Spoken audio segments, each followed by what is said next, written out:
ಕೈ ಲೆಕ್ಕಾಚಾರ ವಿಶೇಷ ಕಾರ್ಯಕ್ರಮ ಸ್ವಾಗತ. ನಮ್ಮ ಜೊತೆಗಿದ್ದಾರೆ ರಾಜ್ಯಸಭೆಗೆ ನಾಮಪತ್ರ ಸಲ್ಲಿಸಿದಂಥ ಕಾಂಗ್ರೆಸ್ನ CM ಪ್ರಸಾದ್ ಅವರೇ, ಕಾಂಗ್ರೆಸ್ ಪಕ್ಷದಲ್ಲಿ ಒಂದಿದೆ, ಕಾಂಗ್ರೆಸ್ನಲ್ಲಿ ನಿಷ್ಠೆಯಿಂದ ಇರಬೇಕು, ಗಾಂಧಿ ಕುಟುಂಬವನ್ನು ಯಾವತ್ತೂ ಕೂಡ ನಮಸ್ಕಾರ ಮಾಡ್ಕೊಂಡಿರಬೇಕು, ಮತ್ತು ಎಷ್ಟೇ ವರ್ಷ ಆದರೂ ಕೂಡ ಕಾಂಗ್ರೆಸ್ಸನ್ನು ಬಿಡಬಾರ್ದು. ಸೊ ಈ ಇಷ್ಟು ಮಾನದಂಡಗಳಿದ್ರೆ ಕಾಂಗ್ರೆಸ್ನಲ್ಲಿ 84 ಆಗಲಿ 85 ಆಗಲಿ 90 ಆಗಲಿ ಸಿಗುತ್ತೆ ಅನ್ನೋಂಥ ನಿರೀಕ್ಷೆ ಇದೆ. ಈಗ SM ಕೃಷ್ಣ ಅವರು ಅತ್ಯಂತ ವಯೋವೃದ್ಧರು, ಅವರು ಇಡೀ ಕಾಂಗ್ರೆಸ್ನ ಎಲ್ಲ ನಾಯಕರು ಕಂಪೇರ್ ಮಾಡಿದ್ರೆ ಅವರು ಪಡೆದಂಥ ಸ್ಥಾನಮಾನಗಳು ಯಾರೂ ಕೂಡ ಸಿಕ್ಕಿಲ್ಲ ಅಂತಲೇ ಕೆಲವರು ಪಾಟೀಲ್ ಪುಟ್ಟಪ್ಪ ಕೂಡ ಹೇಳಿದ್ದಾರೆ. ಏನಾದರೂ ಇವತ್ತು ಕೂಡ SM ಕೃಷ್ಣ ಅವರು ಎಲ್ಲ ಒಂದು ಕಡೆ ಅವರು ಓವರ್ ಕಾನ್ಫಿಡೆನ್ಸ್ ಅವ್ರದ್ದು ಎಲ್ಲ ಒಂದು ಕಡೆ ಉಲ್ಟಾ ಆಯ್ತಾ ಅಂತ. ಈಗ ತಾವು ಹೇಳಿದ್ರಿ ಕಾಂಗ್ರೆಸ್ ಪಕ್ಷದಲ್ಲಿ ಇದ್ದರೆ ಅವರು ನಿಷ್ಠೆಯಿಂದ ಇರಬೇಕು ಏನೋ ಹೇಳಿದ್ರಿ. ಭಾರತೀಯ ಜನತಾ ಪಾರ್ಟಿನಲ್ಲಿ ಇಲ್ವಾ? ಕರಿ ಟೋಪಿ ಹಾಕಿರಬೇಕು, ಕಾಕಿ ಚಡ್ಡಿ ಹಾಕಿರಬೇಕು ಅಂಥವ್ರಿಗೆ ಪ್ರೋತ್ಸಾಹ ಕೊಡ್ತಕ್ಕಂಥದ್ದು ಸಹ ಇದೆ. ಕಾಂಗ್ರೆಸ್ ಪಕ್ಷದಲ್ಲಿ ಇದ್ರೂ ಸಹ ಅದು ಜನಸಾಮಾನ್ಯರಿಂದ ಬೆಂಬಲ ತೆಗೆದುಕೊಂಡು ಅವ್ರ ಆಶೀರ್ವಾದ ತೆಗೆದುಕೊಂಡು ಇರ್ತಕ್ಕಂಥದ್ದು ನಾವು ನೋಡಿದ್ದೀವಿ. ಅದರಿಂದ ತಪ್ಪೇನಿಲ್ಲ. ಒಂದು ಪಕ್ಷಕ್ಕೆ ನಿಷ್ಠೆ ಅಂದಾಗ ಅದರಲ್ಲಿದ್ದಂಥ ಸಿದ್ಧಾಂತಗಳು ಕಾರ್ಯಕ್ರಮಕ್ಕೆ ನಿಷ್ಠೆ ಆಗಿರ್ತೇವೆ ವಿನಃ ವ್ಯಕ್ತಿಗತವಾಗಿ ಅಲ್ಲ. ಮತ್ತು ನೆಹರು ಗಾಂಧಿ ಫ್ಯಾಮಿಲಿ ಅಂತೇಳಿ ಕಾಂಗ್ರೆಸ್ ಅಂದಾಗ ಈ ದೇಶದಲ್ಲಿ ಇಂದಿರಾ ಗಾಂಧಿ, ಪಂಡಿತ್ ಜವಾಹರ್ಲಾಲ್ ನೆಹರು ಆದ ನಂತರ ಏನಾದರೂ ಯೂನಿಫೈಯಿಂಗ್ ಫೋರ್ಸ್ ಯಾರಾದರೂ ಇದ್ದರೆ ಅದು ಇಂದಿರಾ ಗಾಂಧಿ ಇದ್ದರು, ಆಮೇಲೆ ರಾಜೀವ್ ಗಾಂಧಿ ಇದ್ದರು, ಈಗಲೂ ಸಹ ಸೋನಿಯಾ ಗಾಂಧಿ ಇರೋದ್ರಿಂದ ಕಾಂಗ್ರೆಸ್ ಪಕ್ಷ ಒಂದಾಗಿದೆ. ಆದ್ದರಿಂದ ಅದು ಯೂನಿಫೈಯಿಂಗ್ ಫೋರ್ಸು, ಆದ್ದರಿಂದ ಅವ್ರ ಜೊತೆ ಇರ್ತಾರೆ, ಬೇರೆ ಯಾವುದೇ ಕಾರಣ ಅಲ್ಲ.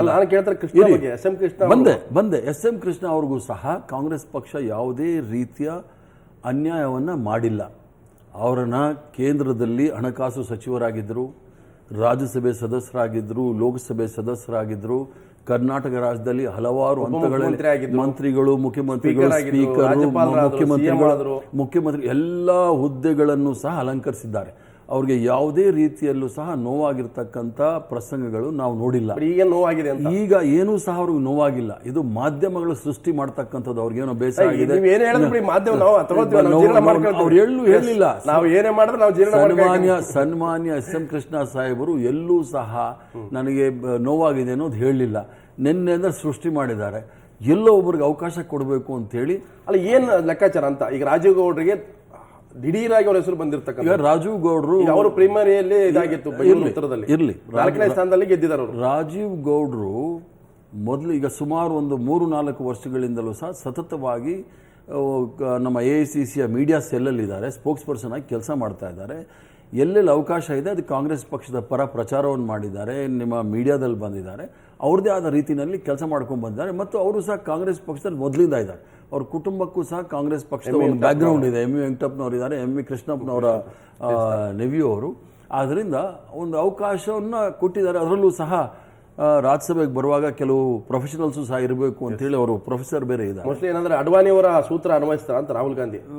ಅಲ್ಲಿ ಮೋದಿಯವರ ಅಡ್ವಾಣಿಯವರು ಇಟ್ಟಿದ್ರೆ SM ಕೃಷ್ಣ ಅಂತ ಯಾಕೆ ಕೊಡ್ಬೇಕು? ಈಗ ಮೋದಿ ನೋಡಿ, ದಯವಿಟ್ಟು ತಾವು ನಂಬೋದೇ ಇನ್ನು ಜೀರ್ಣ ಮಾಡ್ಕೊಳಕ್ ಆಗೋದಿಲ್ಲ. NDA ಸರ್ಕಾರ ಪ್ರೈಮರಿ ಸರ್ಕಾರ, HRD ಮಿನಿಸ್ಟ್ರು 12ನೇ ಕ್ಲಾಸು, ನಿಮ್ಮ ಇನ್ನೊಬ್ಬರು ಮಂತ್ರಿ 6ನೇ ಕ್ಲಾಸು. ಅದಕ್ಕೆ ಪ್ರೈಮರಿ ಗೌರ್ಮೆಂಟ್ ಎಷ್ಟು ಜನ PhD ತಗೊಂಡ್ರ ಮಂತ್ರಿ ಆದ್ರು, ಡಬಲ್ ಮೆಜಾರಿಟಿ ರಾಜ್ಯಸಭಾ ಎಜುಕೇಶನ್ ಮಾನದಂಡ ಒಳ್ಳೆ ದಕ್ಷ ಮಂತ್ರಿ ಆಗಕ್ಕೆ. ಈಗ ಎಜುಕೇಶನ್ ಮಾನದಂಡ ಅಂತ ಹೇಳಲ್ಲ. ಒಂದು ಶಿಕ್ಷಣ ವ್ಯವಸ್ಥೆಗೆ ಹೋದಾಗ ಅಲ್ಲಿ ವಿದ್ಯಾಭ್ಯಾಸ ನೀವು ಹೇಳ್ಕೊಳಕ್ಕೆ ಹೋದಾಗ ಅವ್ರ ತಕ್ಕನಾದ ಒಂದು ಡಿಗ್ರಿ ಇದ್ದರೆ ಅದು ಒಳ್ಳೇದು. ಅದು ಬಿಟ್ಬಿಟ್ಟು ನೀವು IIT IIM ಓಪನ್ ಮಾಡ್ತೀನಿ ಅಂತಾರಲ್ಲ, 12ನೇ ಕ್ಲಾಸ್ ಅವ್ರು ಹೋಗಿ ಏನಾದ್ರು ಅವ್ರ ಕತೆ ಹೇಳ್ತಾರಾ? ನನ್ನ ಉತ್ತರ ನೀವು ನನ್ನ ಪ್ರಶ್ನೆ ಉತ್ತರ ಕೊಡ್ತಲ್ಲ. ನೀವು ಹೇಳಿದ್ದು ಎಲ್ ಕೆ ಅಡ್ವಾಣಿ ಅವರ ಸ್ಥಾನವನ್ನ SM ಕೃಷ್ಣ ಅವರಿಗೆ ಅನ್ವಯಿಸ್ತಾರ ಅಂತ ಕಾಂಗ್ರೆಸ್ನಲ್ಲಿ. ಹಾಗೆ ಈಗ ತುಂಬಾ ಅತ್ಯಂತ ಹಿರಿಯರು 75+ ಇರೋರು. ಈಗ LK ಅಡ್ವಾಣಿ ಅವ್ರಿಗೆ ಅವ್ರು ಕನಸು ಕಾಣ್ತಾ ಇದ್ರು, ನಾನು ಪ್ರಧಾನಮಂತ್ರಿ ಆಗ್ತೀನಿ ಅಂತ ಹೇಳಿ ಕಾಣ್ತಾ ಇದ್ರು. ಈ ಬಾರಿ ಕೂಡ ರಾಜ್ಯಸಭೆ ಬರ್ಬೋದು. SM ಕೃಷ್ಣ ಅವರ ಕನಸು ಏನಿತ್ತು ಅಂದ್ರೆ ಅವರು ಉಪಾಧ್ಯಕ್ಷರಾಗುವಂತ ಒಂದು ಕನಸು ಕಂಡಿದ್ರು. ಅಂದ್ರೆ ಅವ್ರು ಕಂಡಿದ್ರೋ ಇಲ್ಲೋ ಗೊತ್ತಿಲ್ಲ, ಜನ ಅನ್ಕೊಳ್ತಾ ಇದ್ರು ಅವ್ರನ್ನ ಉಪಾಧ್ಯಕ್ಷ ಸ್ಥಾನದಲ್ಲಿ ನಾವು ಕೂಡಿಸ್ಬೋದು ಅಂತ ಹೇಳಿ. ಕಾರಣಾಂತರದಿಂದ ನಾವು ಇವಾಗ ಸೋತಿದ್ದೀವಿ, ಅದು ಆಗೋದಿಲ್ಲ. ಆದ್ದರಿಂದ ವಿರೋಧ ಪಕ್ಷದಲ್ಲಿ ನಾವು ಇದ್ದೀವಿ. ಅಲ್ಲಿ ಈಗ ಕೇಂದ್ರ ಸರ್ಕಾರ ಈಗಾಗಲೇ ಹೇಳಿದ್ರೆ ರಾಜ್ಯಸಭೆಯಲ್ಲಿ ನಾವು ವಿರೋಧ ಪಕ್ಷದಲ್ಲಿ ಇದ್ದೀವಿ. ಅದಕ್ಕೆ ಸರಿಯಾಗಿರ್ತಕ್ಕಂಥವ್ರು ಬೇಕು. ಅವರು SM ಕೃಷ್ಣ ಅವ್ರು ಸರಿ ಇಲ್ಲ ಅಂತ ನಾವು ಹೇಳ್ತಾ ಇಲ್ಲ. ನಮ್ಮ ಹಿರಿಯ ನಾಯಕರು ಬಹಳಷ್ಟು ಯಾವುದು ವಿದೇಶಾಂಗ ಸಚಿವ ಸ್ಥಾನ ಕೂಡ ಈ ರೀತಿನೇ ಆಯಿತು. ಯಾವುದಿಲ್ಲ. ಈಗಲೂ ಕೂಡ ವಿದೇಶಾಂಗ ಸಚಿವರಾಗಿ ಸುಮಾರು 4 ವರ್ಷಗಳ ಕಾಲ ಈ ರಾಷ್ಟ್ರದ ವಿದೇಶಾಂಗ ಸಚಿವರಾಗಿದ್ದರು. ಅದಕ್ಕೆ ಅವ್ರಿಗೆ ನೋವಾಗ್ತಕ್ಕಂಥ ಕೆಲಸ ಯಾರೂ ಸಹ ಎಲ್ಲೂ ಸಹ ಮಾಡಿರಲಿಲ್ಲ. ಅದನ್ನು ಸೃಷ್ಟಿ ಮಾಡ್ತಕ್ಕಂಥದ್ದು ತಪ್ಪು. ಎಸ್, ನಾವು ಜೀರ್ಣ ಮಾಡ್ಕೋತೀವಿ. ಹರಿಪ್ರಸಾದ್ ನಮ್ಮ ಚರ್ಚೆ ಮಾಡ್ತಾರೆ. ಜೊತೆಗೆ ದೆಹಲಿಯಿಂದ ಔಟ್ಲುಕ್ನ ಸಂಪಾದಕರಂತ ಕೃಷ್ಣ ಪ್ರಸಾದ್ ಕೂಡ ಸೇರ್ಕೊಳ್ತಾರೆ. ಕೃಷ್ಣ ಪ್ರಸಾದ್ ಕಾರ್ಯಕ್ಕೆ ಸ್ವಾಗತ. ಮತ್ತು ನೇರವಾಗಿ ಕೇಳ್ತಾ ಇದ್ದೀನಿ, ಕಾಂಗ್ರೆಸ್ ಪಕ್ಷದಲ್ಲಿ ಈ ಒಂದು ಪ್ರವೃತ್ತಿ ಇದೆ, ಕೊನೆ ಕ್ಷಣದವರೆಗೂ ಕೂಡ ಕಾಂಗ್ರೆಸ್ ಏನಾದರೂ ಸಿಗುತ್ತಾ ಅಂತ ಕಾಯುವಂಥದ್ದು. ಸೊ ರಾಜಕಾರಣ ಯಾವತ್ತೂ ಕೂಡ ಬೇಕು ಅಂದಾಗ ಬಿಟ್ಬಿಡ್ಬೇಕಂತೆ, ಬೇಡ ಅನ್ನೋವರೆಗೂ ಕೂಡ ಕಾಯಬಾರದು. SM ಕೃಷ್ಣ ಅವರ ಸ್ಥಿತಿ ಅದೇನಾ ಅಂತ.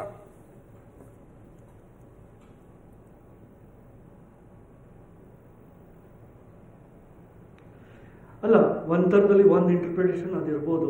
ಬಟ್ ಖಂಡಿತವಾಗ್ಲೂ ನಾವು ನೋಡ್ತಾ ಇರೋದೇನು ಅಂದರೆ, ಈ ಕಾಂಗ್ರೆಸ್ ಅಲ್ಲಿ ಈಗ ಡೆಲ್ಲಿಲಿ ಒಂಥರ there seems to be a very clear split between the Sonia camp and Rahul camp ಅಂತ ಅನ್ಸುತ್ತೆ. ಅದೇ ಥರ ನಾವು ಕರ್ನಾಟಕದಲ್ಲೂ we seem to be seeing one set of moves. ಅಂದರೆ ಪರಮೇಶ್ವರ್ ಅವ್ರ ಒಂದು ಕಡೆ, ಚೀಫ್ ಮಿನಿಸ್ಟರ್ ಅವ್ರ ಒಂದು ಕಡೆ. So the seems to be a lot of interplay.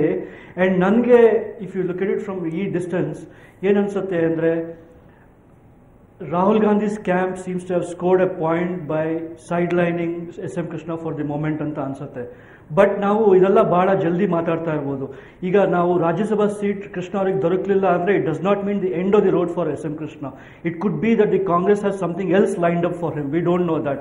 But on the face of it ನನಗೇನು ಅನ್ಸುತ್ತೆ ಅಂದರೆ, the so called divide in Delhi is getting reflected in Karnataka. One, secondly, ಈ ಡೆಲ್ಲಿಲಿ ಈ ಎಲೆಕ್ಷನ್ ರಿಸಲ್ಟ್ಸ್ ಆದಮೇಲೆ ಕಾಂಗ್ರೆಸ್ಗೆ ಬಂದಿರೋ ಹೊಡೆತ ಏನಿದೆ, that is getting reflected in a whole lot of moves that is being made by the Congress party in various States ಅಂತ ಅನ್ಸುತ್ತೆ. ಯಾಕಂದ್ರೆ ಕೃಷ್ಣ ಪ್ರಸಾದ್ ಅವರೇ, ಮೊನ್ನೆ ಸಂಜೆವರೆಗೂ ಕೂಡ ಕೃಷ್ಣ ಅವರು ಬಹಳ ಹೋಪ್ ಅನ್ನು ಇಟ್ಕೊಂಡಿದ್ರು. ಅಂದ್ರೆ ರಾಜ್ಯಸಭೆಗೆ ರೀ ಎಂಟ್ರಿ ಆಗಬಹುದು, ಅವಕಾಶ ಸಿಗುತ್ತೆ, ಗ್ರೀನ್ ಸಿಗ್ನಲ್ ಸಿಗುತ್ತೆ ಅಂತೇಳಿ. ಸೊ ಪ್ರೊಫೆಸರ್ ರಾಜು ಕೂಡ ಹೆಸರು ಬರ್ತಾ ಇದ್ದಾಗಿದೆ. ಡೆವಲಪ್ಮೆಂಟ್ಸ್ ಆರ್ ವೆರಿ ಡಿವೇಟ್ ಆಯಿತು. ಅಂದರೆ ಲೇಟ್ ಆದಂಥ ಒಂದು ಅನೌನ್ಸ್ಮೆಂಟು, ಅದು ನಿನ್ನೆ ಆಗಬೇಕಾಗಿತ್ತು, ತುಂಬ ಲೇಟ್ ಆಯಿತು. ಎಲ್ಲೋ ಒಂದು ಕಡೆ SM ಕೃಷ್ಣ ಅವರನ್ನು ಅವರು ಹಿಂದೆ ಸರಿಬೇಕಂತ ಏನಾದ್ರು ಹೈಕಮಾಂಡ್ ಬಯಸಿತ್ತಾ ಅಂತ. ಅಂದರೆ ಭೀಷ್ಮಾಚಾರ್ಯಾಗಿ ಅವರೇ ಅನೌನ್ಸ್ ಮಾಡಿದರೆ ಒಳ್ಳೇದಿತ್ತಾ ಅಂತ.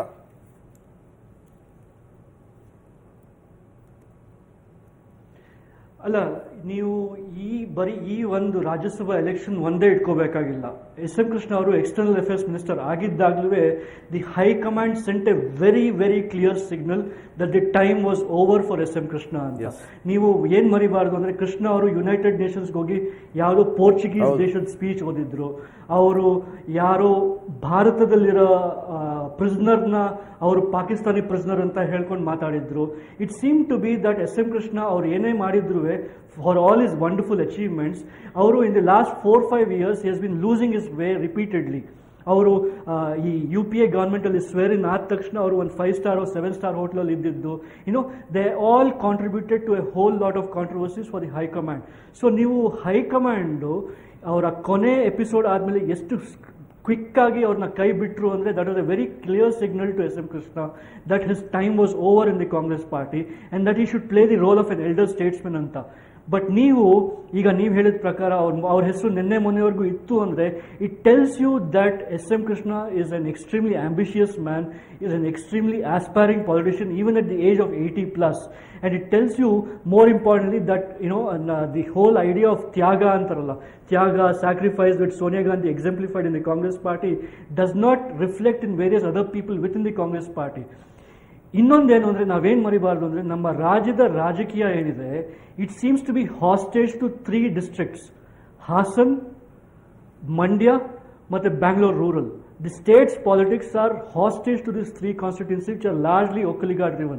So ನೀವು ದೇವೇಗೌಡ ಇರ್ಬೋದು, SM ಕೃಷ್ಣ ಇರ್ಬೋದು, ಅಥವಾ DK Shivkumar ಮತ್ತು ಕುಮಾರಸ್ವಾಮಿ ಇರ್ಬೋದು, ಇವರಲ್ಲೇ it seems to be rotating and the whole state seems to be hostage to the politics, the very parochial politics of these 3 districts. So ನಾವೇನು ನೋಡ್ತಾ ಇದ್ದೀವಿ ಅಂದರೆ, ದಿ ಕಾಂಗ್ರೆಸ್ ಪಾರ್ಟಿ ಈ ಎಲೆಕ್ಷನ್ ಸೋತ ಮೇಲೆ ಅವರು they are trying desperately to send the signal that they are changing. ಒಂದು. ಎರಡನೇದು, ನಾವು ರಾಜೀವ್ ಗೌಡ್ರನ್ನ ಇಷ್ಟು ಸುಲಭವಾಗಿ ತಳ್ಬಿಡಕ್ಕಾಗಲ್ಲ, ಯಾಕೆಂದ್ರೆ ಅವ್ರ ತಂದೆ was the speaker of the assembly. ಒಂದು.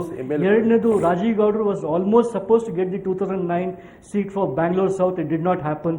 ಈ ಸರಿನೂ ಅಷ್ಟೇ ಬ್ಯಾಂಗ್ಳೂರ್ ನಾರ್ತ್ ಸಿಗಬೇಕಿತ್ತು, ಬಟ್ ಅದೇನೋ ಒಂದು ಪ್ರೈಮರಿ ಆಗಿ ಅವ್ರು ಸೋತ್ರು. So it seems to be that the Congress is cultivating a set of new people to represent them. I don't see anything wrong in that.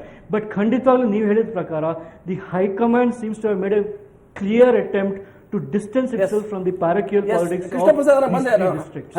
Hariprasad ಒಂದು ಕೃಷ್ಣ ಪ್ರಸಾದ್ ಒಳ್ಳೆ ಪಾಯಿಂಟ್ ಅನ್ನು ಇದು ಮಾಡಿದ್ರು. ಅಂದ್ರೆ ಜನರೇಷನ್ ಚೇಂಜ್ ಆಗ್ಬೇಕಾಗಿದೆ. ಯಾಕಂದ್ರೆ ಬಿಜೆಪಿಯಲ್ಲಿ ನೋಡಿ, ಇವತ್ತು ಮೋದಿ, ಅವತ್ತು ಪ್ರಮೋದ್ ಮಹಾಜನ್ನು, ಮತ್ತೆ ಇನ್ನೊಂದು ಕೃಷ್ಣ ಇದು ರವಿಶಂಕರ್ ಪ್ರಸಾದ್, ರಾಜೀವ್ ಪ್ರತಾಪ್ ರೂಢಿ ಎಲ್ಲವೂ ಕೂಡ ನಿಮ್ಮ ವಯಸ್ಸಿನ ಅಂದ್ರೆ ಹೆಚ್ಚು ಕಮ್ಮಿ ಒಂದು 4-5 ವರ್ಷಕ್ಕೆ ಒಂದು ಸೆಕೆಂಡ್ ಜನರೇಷನ್ ತರ್ತಾ ಇದ್ದಾರೆ. ಸೊ ಕಾಂಗ್ರೆಸ್ನಲ್ಲಿ ಈಗಲೂ ಕೂಡ ನಿಮ್ಮಲ್ಲಿ ರಾಹುಲ್ ಗಾಂಧಿ ಕಾಣಬಹುದು. ಸೊ ಕುಟುಂಬ ಅನ್ನೋ ಕಾರಣಕ್ಕೆ ನೀವು ನಾಯಕತ್ವ ಹೋಗ್ತಾ ಇದ್ದಾರೆ. ಆದರೆ ಬಹಳ ಕಡೆಗಳಲ್ಲಿ ಆ ಜನರೇಷನ್ ಚೇಂಜಸ್ ಬೇಕು ಅಂತ ಬಯಸ್ತಾ ಇದ್ದಾರೆ. ಎಸ್ ಎಂ ಕೃಷ್ಣ ಅವರು ಹೊರಗಡೆ ಹೋಗ್ಬೇಕಾ ಅಥವಾ ಬಲವಂತದ ನಿವೃತ್ತಿ ಏನಾದರೂ ಹೈಕಮಾಂಡ್ ಹೇಳ್ತಾ ಇದೆಯಾ? ಈಗ ಸಂಪೂರ್ಣ ರಾಜಕಾರಣವನ್ನು ನೀವು ಈ ರಾಜ್ಯಸಭೆ ಚುನಾವಣೆನ ಎಸ್ ಎಂ ಕೃಷ್ಣ ಅವರ ಫೋಕಸ್ ಅದೊಂದು ಸಬ್ಜೆಕ್ಟ್ ಫೋಕಸ್ ಕೇಂದ್ರೀಕೃತವಾಗಬಾರ್ದು. ಈಗ ಕೃಷ್ಣ ಪ್ರಸಾದ್ ಅವರು ಹೇಳಿದಾಗೆ ಕಾಂಗ್ರೆಸ್ ಪಕ್ಷದಲ್ಲಿ ಹಲವಾರು ಅವಕಾಶಗಳಿರುತ್ತೆ. ಎಲ್ಲಿವರೆಗೆ This is not the end of the road. ನನಗೊಬ್ಬನಿಗೆ ಎಲ್ಲಿವರೆಗೆ ಎಷ್ಟು ಸ್ಥಾನಮಾನ This is not the end of the road. ಈಗ ಒಂದು ತಾವು ಹೇಳಿದಾಗೆ ಒಂದು ಕ್ಲಿಷ್ಟ ಪರಿಸ್ಥಿತಿನಲ್ಲಿ ರಾಜಕಾರಣ ಇದೆ ಕಾಂಗ್ರೆಸ್ ಪಕ್ಷದಲ್ಲಿ. ಆದ್ರಿಂದ ಕೆಲವೆಲ್ಲ ಹೊಸ ಎಕ್ಸ್ಪೆರಿಮೆಂಟ್ ಮಾಡಬೇಕು ಅಂತ ಹೇಳಿ ಕಾಂಗ್ರೆಸ್ ಹೈಕಮಾಂಡ್ ಅಲ್ಲಿ ಏನಾದರೂ ಯೋಚನೆ ಬಂದಿರಬಹುದು. ಅದಕ್ಕೆ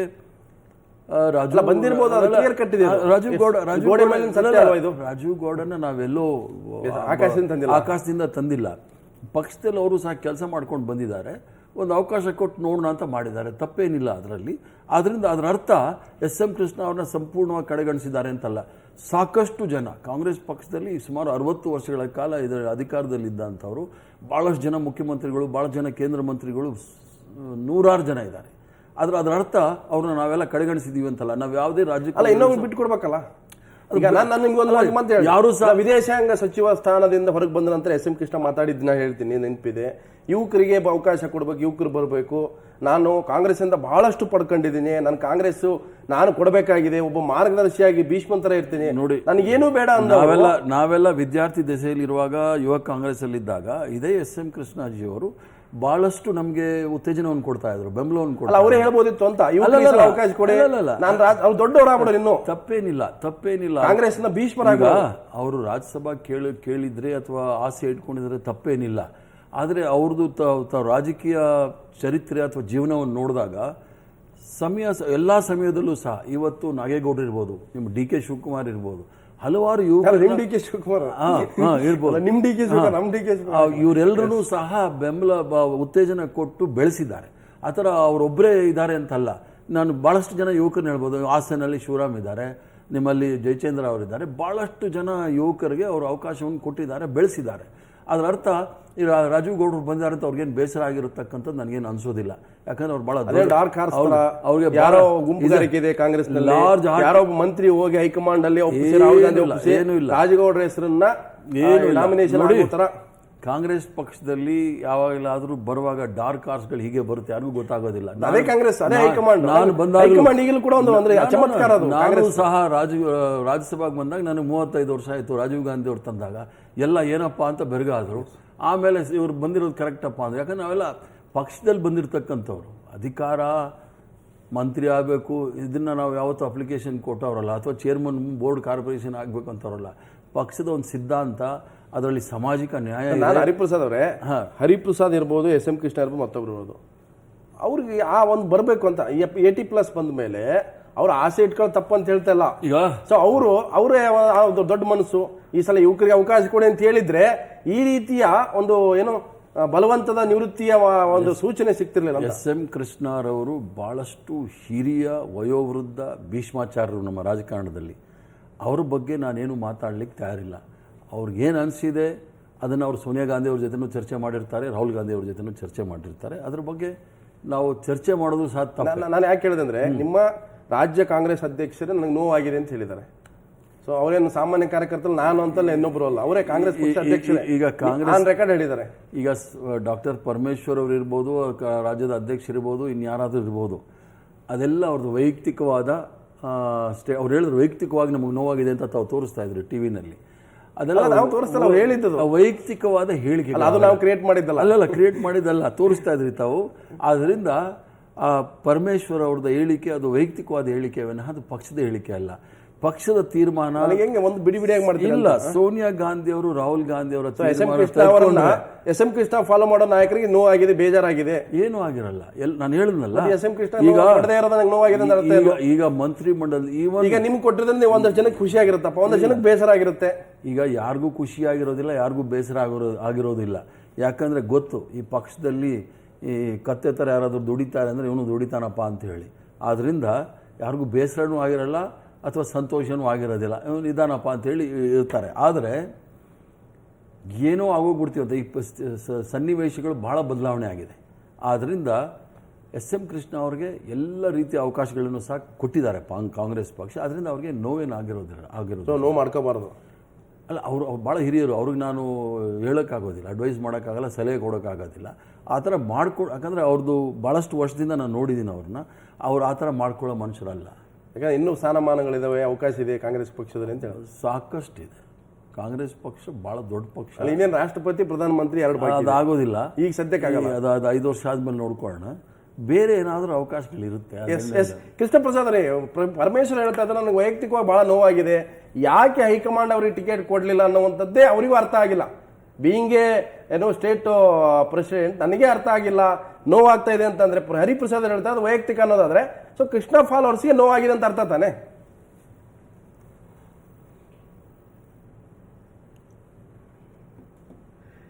ಅಲ್ಲ, ಕೃಷ್ಣ ಅವ್ರಿಗೆ ನೋವು ಆಗಿದ್ರೆ ಅದನ್ನ ಅವ್ರು ವ್ಯಕ್ತಪಡಿಸಬೇಕು. ಹರಿಪ್ರಸಾದ್ ಅವ್ರು ಹೇಳೋ ಪ್ರಕಾರ ಅವರಿಗೆ ಖುಷಿಯಾಗಿದ್ರೆ ರಾಜೀವ್ ಗೌಡಂಗೆ ಸೀಟ್ ಸಿಕ್ಕಿದೆ ಅಂತ ಅದ್ರ ಬಗ್ಗೆನೂ ಅವ್ರು ವ್ಯಕ್ತಪಡಿಸಬೇಕು. ಅವ್ರು ಅದನ್ನ ಎರಡೂ ಮಾಡಿಲ್ಲ. ಸೊ ನಾವು we can only guess what is going on in mister Krishna's mind. But ನಾನು ಮೊದಲನೇದಾಗಿ ಹೇಳ್ದಾಗೆ, ನಾವು ಹೇಗೆ ಡೆಲ್ಲಿಲಿ ಒಂಥರ there is a 2-way split between Sonia Gandhi and Rahul Gandhi ನೋಡ್ತಾ ಇದೀವಿ, ಅದೇ ಸ್ಪ್ಲಿಟ್ ನಾವು you are seeing in Karnataka politics. ಈಗ ಪರಮೇಶ್ವರ್ ಅವರು he has always been seen to be an S M Krishna man. D K Shivakumar ಅವರು is always been seen to B an S M Krishna man. ನಿನ್ನೆ ಯಾವುದೋ ಒಂದು ಚಾನಲಲ್ಲಿ ನೋಡ್ತಾ ಇದ್ದೆ ಒಂದು ಸ್ಟೋರಿ, ಏನು ಅಂದರೆ ಶಿವಕುಮಾರ್ ಅವರು ಕೃಷ್ಣ ಬೈರೇಗೌಡರಿಗೆ ಫೋನ್ ಮಾಡಿ ಏನಕ್ಕೆ ರಾಜೀವ್ ಗೌಡ್ರ ಹೆಸರನ್ನ ಪ್ರಪೋಸ್ ಮಾಡಿದೆ, ಏನಕ್ಕೆ ರಾಜೀವ್ ಗೌಡ್ರ ಎಸ್ ಎಂ ಕೃಷ್ಣ ಅವರ ಹೆಸರು ಪ್ರಪೋಸ್ ಮಾಡಲಿಲ್ಲ ಅಂತ ಮಾತಾಡ್ತಿದ್ದಾರೆ ಅಂತ there was some reports. All this tells you that there is no smoke without fire. You know it tells you that ಏನೋ there is a lot of rethinking happening with in the Congress defeat ಆದ್ಮೇಲೆ. But ಅದು ಹೇಳ್ತಾನೆ ನಾವು ಏನು ಗಮನದಲ್ಲಿ ಇಟ್ಕೋಬೇಕು ಅಂದ್ರೆ, ನಾವು ಎಷ್ಟೇ ನೀವು ಕಾಂಗ್ರೆಸ್ ಅಲ್ಲಿ ಚೇಂಜ್ ನೋಡಿದ್ರು ಕೊನೆಗೆ the Congress keeps coming back to the same people, the same formulations, the same communities and the same caste. ಈಗ ನೀವು ನೋಡಿ, ಈಗ ಎಸ್ ಎಂ ಕೃಷ್ಣ ಅವರು ಒಕ್ಕಲಿಗ ಲೀಡರು ಅಂತ ಹೇಳಿದ್ರೆ, so he has to be replace by Rajiv Gowda who is also a Vokkaliga. The Congress cannot seem to think beyond the same old paradigm of Indian politics. That is the basic problem. ಈಗ ಯಾರೋ ಒಬ್ರು ಈಡಿಗ್ರಿಗೆ seat ಕೊಡ್ತೀವಿ ಅಂದ್ರೆ ಅದೇ ಈಡಿಗ್ರನ್ನ ಕೊಡ್ತಿರೋದು, MLC-ಗೂ ಕೊಡೋದು, MP-ಗೂ ಕೊಡೋದು, ಅಥವಾ ಲಿಂಗಾಯತರು. The whole Congress structure is so antiquated ಈಗ ಅಂದ್ರೆ, people seem to think in the same old way. ಬೇರೆ ಬೇರೆ ಹೆಸರು ಬರುತ್ತೆ ಹೊರತು there is no new thinking. So ನಾವು ಪರಮೇಶ್ವರ್ ಅವ್ರಿಗೆ ಬೇಜಾರಾಗಿದೆ ಅಂದ್ರೆ we can only guess, but it seems to be the case that at this point of time this Siddaramaiah gang has been able to establish a stranglehold over this Rajya Sabha seat vis-a-vis SM Krishna anta. Yes, ಒಂದು ಅಂದ್ರೆ ಈಗ ರಾಜೀವ್ ಗೌಡ ತಂದಿದ್ದಾರೆ ಅಂದ್ರೆ ಕಮ್ಯುನಿಟಿಯಿಂದ community change ಆಗಿದೆ ಅಂತ. So ನೀವು ಹಾಗಿದ್ರೆ ರಮ್ಯ ಕೊಡಬಹುದಿತ್ತು. ಮಂಡ್ಯದಲ್ಲಿ ರಾಜ್ಯಸಭಾ ಕೃಷ್ಣ ಪ್ರಸಾದ್ ಅವರಿಗೆ ಬಹಳ ಚೆನ್ನಾಗಿ ಗೊತ್ತಿದೆ, ಡೆಲ್ಲಿನಲ್ಲಿ ಬಹಳ ವರ್ಷ ಇದ್ದಾರೆ. ರಾಜ್ಯಸಭಾ ಅಭ್ಯರ್ಥಿಗಳನ್ನ ಆರಿಸುವಾಗ ಇದು entirely by the Congress president and the vice president. ಅದರಲ್ಲಿ ಪರಮೇಶ್ವರ್ ಅವ್ರದ್ದು, ಡಾಕ್ಟರ್ ಪರಮೇಶ್ವರ್ ಮತ್ತು ಸಿದ್ದರಾಮಯ್ಯ ಅವ್ರದ್ದು ಅವ್ರನ್ನ ಕೇಳಿರ್ಬೋದು ಅಷ್ಟೇ ವಿನಃ ಅದು ಅವ್ರ ಚಾಯ್ಸು ಅಂತ ಹೇಳೋದು ತಪ್ಪಾಗ. ಅವ್ರ ಮಾತು ನಡೆಯಲ್ಲ ಅಂತಾರ? ಅಲ್ಲಲ್ಲ, ಅವ್ರ ಚಾಯ್ಸು ಅಂತ ಹೇಳೋದು ತಪ್ಪಾಗ. ಅವ್ರನ್ನ ಕೇಳಿರ್ತಾರೆ ಈ ಥರ ಮಾಡ್ತಾ ಇದೀವಿ ಅಂತೇಳಿ ವಿನಃ ಇವರು ರಾಜಕಾರಣ ಅಲ್ಲಿ ಏರಿಸ್ಲಿಕ್ಕೆ ಆಗೋದಿಲ್ಲ. ವಿಧಾನ ಪರಿಷತ್ ಹೇಳಿ ಅಲ್ಲಿ ಮುಖ್ಯಮಂತ್ರಿಗಳು ನಡೆಸಿರ್ತಾರೆ, ಅಧ್ಯಕ್ಷರು ಹೇಳಿರ್ತಾರೆ. As far as Lok Sabha and Rajya Sabha is concerned, it's entirely the AICC president and the vice. So Professor Rajiv Gowda is the choice of Rahul Gandhi ಅಂತೀರಿ? Fine, wonderful. It is. So ಹಾಗಾದ್ರೆ ನೀವು ಯಾರು ವಂಚಿತರು? ಇರಿ, ಕೃಷ್ಣ ಪ್ರಸಾದ್ ಅವರು ಇನ್ನೊಂದು ಹೇಳ್ತಾ ಇದ್ರು, there is split between Rahul Gandhi and Sonia Gandhi ಅಂತ ಹೇಳಿ. ಆ ಥರ ಏನೂ ಇಲ್ಲ ಕೃಷ್ಣ ಪ್ರಸಾದ್ ಅವರೇ. It's very clear both. ಯಾಕಂದರೆ ನಾನು ಸುಮಾರು ವರ್ಷದಿಂದ ಇವರಲ್ಲಿ ಕೆಲಸ ಮಾಡ್ತಾ ಇದ್ದೀನಿ. ನಾನೇ ರಾಹುಲ್ ಗಾಂಧಿ ಅವ್ರಿಗೆ ಏನಾದರೂ ಹೇಳಿದ್ರೆ I will talk to CP ಅಂತಾರೆ. CP ಅಂದರೆ ಕಾಂಗ್ರೆಸ್ ಪ್ರೆಸಿಡೆಂಟ್ಗೆ ಮಾತಾಡ್ತಾರೆ. ಈಗ ನಾನೇ ಅವ್ರನ್ನ ಕೇಳಿದೆ, ರಾಜ್ಯಸಭಾ ಬರ್ತಾ ಇದೆ, ನಾನು ಏನು ಮಾಡಬೇಕು ಅಂತ ಕೇಳಿದಾಗ ಪ್ಲೀಸ್ ಟಾಕ್ ಟು CP ಅಂತ ಹೇಳಿದ್ರು. ಆದ್ದರಿಂದ there is a perfect coordination between the president and the vice president. There is no any kind of confusion. But ಇದು ಕ್ಲಿಯರ್ ಕಟ್ ಡಿಸಿಷನ್ ಏನಂದ್ರೆ ರಾಹುಲ್ ಗಾಂಧಿ ಅವರೇ ಡಿಸೈಡ್ ಮಾಡಿರೋದ್ರಿಂದ ಪ್ರೊಫೆಸರ್ ರಾಜೀವ್ ಗೌಡ, ಒಂದ್ ವೇಳೆ ಸೋನಿಯಾ ಗಾಂಧಿ ಅವರು ಹಿರಿತನಕ್ಕೆ ಅವರ ವಾಕ್ಚಾತುರ್ಯ, ಅವರ ವಿದ್ವತ್ತು, ಅವರ ದಕ್ಷತೆಯನ್ನು ನೋಡೋದಾದ್ರೆ ಸೋನಿಯಾ ಗಾಂಧಿ ಒಪ್ತಿದ್ರು ಅಂತ ನೋಡಿ. NDA ಸರ್ಕಾರ ಅಂತ ತಾವು ಹೇಳಿದ್ರಿ, ಅದ್ವಾನಿ ಅವ್ರದ್ದು ಒಂದು ಉದಾಹರಣೆ ಕೊಟ್ರಿ. ಅದ್ವಾನಿ ಅವರು, ಮುರಳಿ ಮನೋಹರ್ ಜೋಶಿ ಅವರು, ಇನ್ನೂ ಕೆಲವು ಹಿರಿಯರೆಲ್ಲ ಇದ್ದಾರೆ, ಅವ್ರನ್ನ ನೀವು ಸ್ವಲ್ಪ ಪಕ್ಕದಲ್ಲಿ ಕೂತ್ಕೊಂಡು ಅಂತ ಹೇಳಿದ್ರು. ಸೊ ಇಸ್ ಇಟ್ ಸೇಮ್ ಇರಿ, ಆದರೆ ಅವ್ರು ಯಾರೂ ಸಹ ನೋವು ಮಾಡ್ಕೊಳ್ಳಿಲ್ಲ ಅಥವಾ ಎಲ್ಲೂ ಹೇಳಲಿಲ್ಲ, ಅಥವಾ ಮಾಧ್ಯಮದವರು ಸಹ ಹೇಳಲಿಲ್ಲ. ಈಗ SM ಕೃಷ್ಣವ್ರನ್ನ ನಾವು ರಾಜ್ಯಸಭಾ ಹೊಸಬರು ಜ್ಞಾನ ತರೋಣ ಅಂದ ತಕ್ಷಣ ಮಾಧ್ಯಮದಲ್ಲೆಲ್ಲ ಅದೇ ಚರ್ಚೆ ಆಗ್ತಾ ಇದೆ. This is the difference. ಅಲ್ಲ, ಮೋದಿದು ಅಡ್ವಾಣಿದು ಎಷ್ಟು ಚರ್ಚೆ ಆಗಿದೆ ನೋಡೋದಿಲ್ಲ, ನೀವು ಬೇರೆಯವ್ರದ್ದು ನೋಡೋದಿಲ್ಲ.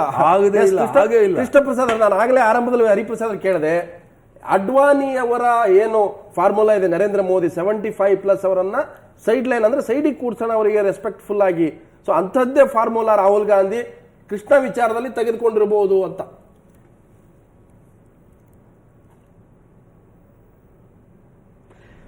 ಲಕ್ಷ್ಮಣ್, ನಾವು ಇದನ್ನ 50 ಥರದಲ್ಲಿ ನೋಡ್ಬೋದು ನಮ್ಗೆ ಇಷ್ಟ ಬಂದ ಪ್ರಕಾರ.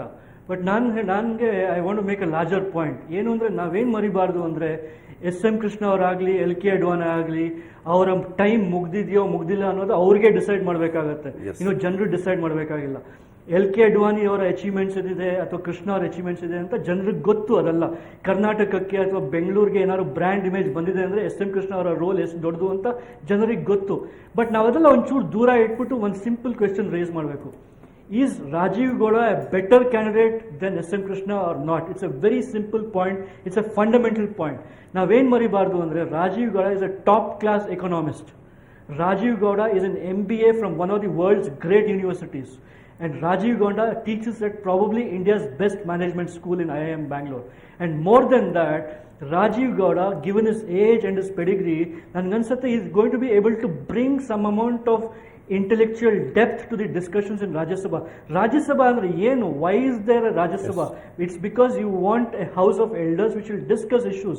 So ನಾವು SM ಕೃಷ್ಣ ಅವರಿಗೆ ಸ್ಥಾನಮಾನ, ಅವರಿಗೆ ಇದನ್ನ ಪ್ರೆಸ್ಟೀಜ್ ಇಶ್ಯೂನೋ ಅಥವಾ ಅವರಿಗೆ ಸ್ಥಾನ ಕೊಡಬೇಕಿತ್ತು ಕೊಡಬಾರ್ದಿತ್ತು ಅಂತ ಮಾತಾಡ್ತಾನೆ ಇರ್ಬೋದು. But is Rajiv Gowda a good candidate or not? Is Hari Prasad a good candidate or not? ನಾವು ಅದನ್ನು ಮಾತಾಡಲೇಬೇಕು. Because I think Hari Prasad ಆಗಲಿ, Rajiv Gowda ಆಗಲಿ, they come with a certain expertise and experience that you think is different from the older generation. This kind of thinking has to reflect in various levels of the generation change. Rajya Sabha ಒಂದರಲ್ಲೇ ಅಲ್ಲ, legislative council ಅಲ್ಲಾಗಲಿ, legislative assembly ಆಗಲಿ, ಲೋಕ್ ಸಭಾ ಅಲ್ಲಾಗಲಿ, you need a set of younger people, brighter ideas. ನಾವು ಯಾರು ಏನ್ ಮರಿಬಾರ್ದು ಅಂದ್ರೆ Rajiv Gowda is a fantastic quiz player. He was a finalist of Mastermind India, which is one of India's toughest quiz programs. Yes. So now we must not completely negate the fact that Rajiv Gowda is a suitable candidate. Yes, ನಾನು ಮತ್ತೆ ಮಾತಾಡ್ತೀನಿ. ಒಂದು, Krishna Prasad replacement of SM Krishna is the valuable candidate ಅಂತ ಹೇಳ್ತಾರೆ. ಹೇಳಿದ್ರಲ್ಲ, ಕೃಷ್ಣ ಪ್ರಸಾದ್ ಅವರ ಅನುಭವ ಭಾಳ ಇದೆ. ಅವ್ರು ಹೇಳಿರ್ತಕ್ಕಂಥದ್ದು ಸರಿ ಅಂತ ನನಗೂ ಅನಿಸುತ್ತೆ. ಆದರೆ ರಾಜಕಾರಣದಲ್ಲಿ ಇದು ಅಲ್ಲಲ್ಲ, ಲೆಕ್ಕಾಚಾರ ಏನಿಲ್ಲ. SM ಕೃಷ್ಣ ಅವ್ರಿಗೆ ನಾನು ಈಗಾಗಲೇ ಹೇಳಿದಾಗೆ ಹಲವಾರು ಅವಕಾಶಗಳನ್ನು ಎಲ್ಲವನ್ನೂ ಸಹ ಕೊಟ್ಟಿದೆ. ಅವ್ರು ಯಾವತ್ತೂ ಸಹ ಅವಕಾಶ ವಂಚಿತರಾಗಿಲ್ಲ ಮತ್ತು ಕೆಟ್ಟದಾಗೂ ಸಹ ಕಾಂಗ್ರೆಸ್ ಪಕ್ಷ ನಡೆಸ್ಕೊಂಡಿಲ್ಲ. ಆದ್ದರಿಂದ ಕೃಷ್ಣ ಪ್ರಸಾದ್ ಅವರು ಹೇಳಿದಾಗೆ the choice is not bad choice when we thought of alternative. Yes. ಮತ್ತೆ ಚರ್ಚೆ ಮಾಡ್ತೀನಿ ಹರಿಪ್ರಸಾದ್ ಕೃಷ್ಣ ಪ್ರಸಾದ್. ಅದಕ್ಕಿಂತ ಮೊದಲು